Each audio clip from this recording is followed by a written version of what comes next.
দর্শক, এই মুহূর্তে জানিয়ে দেব মহার্ঘ ভাতার সর্বশেষ আপডেট।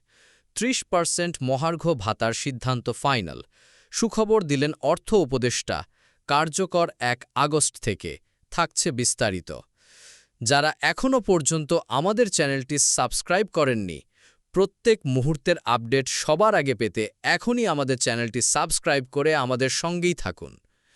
আজকের ভিডিওর লাইক টার্গেট হচ্ছে ৩০০। আপনারা প্রত্যেকেই একটি লাইক দিয়ে আমাদের এই টার্গেট পূরণ করে দেবেন এবং আপনি কোথা থেকে ভিডিওটি দেখছেন সেটা অবশ্যই কমেন্টে জানাবেন। আপনার মতামত আমাদের জন্য খুবই গুরুত্বপূর্ণ। এবার বিস্তারিত। দর্শক, সরকারি কর্মকর্তা-কর্মচারীদের জন্য আবারও এলো সুখবর।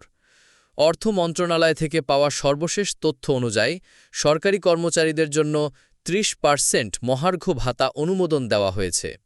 এই সিদ্ধান্ত চূড়ান্ত হয়েছে অর্থ উপদেষ্টার সভাপতিত্বে অনুষ্ঠিত এক উচ্চ পর্যায়ের বৈঠকে।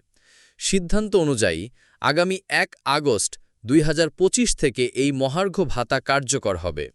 অর্থ উপদেষ্টা বলেন, বর্তমান বাজার পরিস্থিতি বিবেচনায় আমরা এই ভাতাটি দিচ্ছি।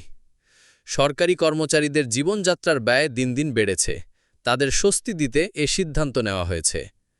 সরকারের পক্ষ থেকে জানানো হয়েছে, এটি একটি নিয়মিত মহার্ঘ ভাতা হিসেবেই কার্যকর হবে। আগামী বাজেটেও এই ভাতার জন্য অর্থ বরাদ্দ থাকবে। সরকারি দপ্তরে ইতোমধ্যে নির্দেশনা পৌঁছে গেছে। প্রত্যেক দপ্তরকে বলা হয়েছে যাতে কর্মচারীরা আগস্ট মাস থেকেই এই বাড়তি ভাতার সুবিধা পান। এছাড়াও কিছু বিভাগের ক্ষেত্রে অতিরিক্ত বকেয়া হিসাব করে আলাদাভাবে প্রদান করার কথাও বলা হয়েছে। তবে প্রাথমিকভাবে এই সিদ্ধান্ত সব পর্যায়ের সরকারি কর্মচারীদের জন্যই প্রযোজ্য হবে। সরকারি চাকরিজীবীদের প্রতিক্রিয়া বলছে, যদিও ৩০% একটু কম মনে হচ্ছে, তবে এই মুহূর্তে এটাও অনেক। আমরা চাই যেন পরবর্তীতে ধাপে ধাপে আরও বৃদ্ধি হয়। অর্থনীতিবিদদের মতে এই সিদ্ধান্তে সাধারণ কর্মচারীরা কিছুটা স্বস্তি পেলেও বাজারে যাতে মূল্যস্ফীতি না বাড়ে সেজন্য সরকারকে সতর্ক থাকতে হবে। জনপ্রশাসন মন্ত্রণালয় থেকেও ইতিবাচক বার্তা এসেছে।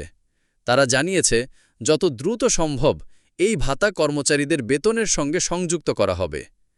দর্শক, আপনি কি মনে করেন ৩০% মহার্ঘ ভাতা এই মুহূর্তে যথেষ্ট হয়েছে নাকি ৪০% বা তার বেশি হওয়া দরকার ছিল? আপনার মতামত অবশ্যই কমেন্টে জানাবেন। ভিডিওটি ভালো লাগলে একটি লাইক দিয়ে দিন। আর এখনও যারা আমাদের চ্যানেলটি সাবস্ক্রাইব করেননি, এখনই সাবস্ক্রাইব করে পাশে থাকা বেল আইকনটি অন করে দিন। এই চ্যানেলে আপনি সবসময় পাবেন বেতন, ভাতা, সরকারি গেজেট, নতুন নিয়োগ এবং সর্বশেষ আপডেট সবার আগে। আপনি কোথা থেকে আমাদের ভিডিওটি দেখছেন সেটাও কমেন্টে জানিয়ে দিন। আমাদের টিম প্রতিদিন দেখে দেশের কোন কোন জেলা থেকে দর্শক বেশি যুক্ত আছেন। সবাই ভালো থাকুন, সুস্থ থাকুন। পরবর্তী ভিডিওতে দেখা হবে আরেকটি গুরুত্বপূর্ণ সরকারি আপডেট নিয়ে। আল্লাহ হাফিজ।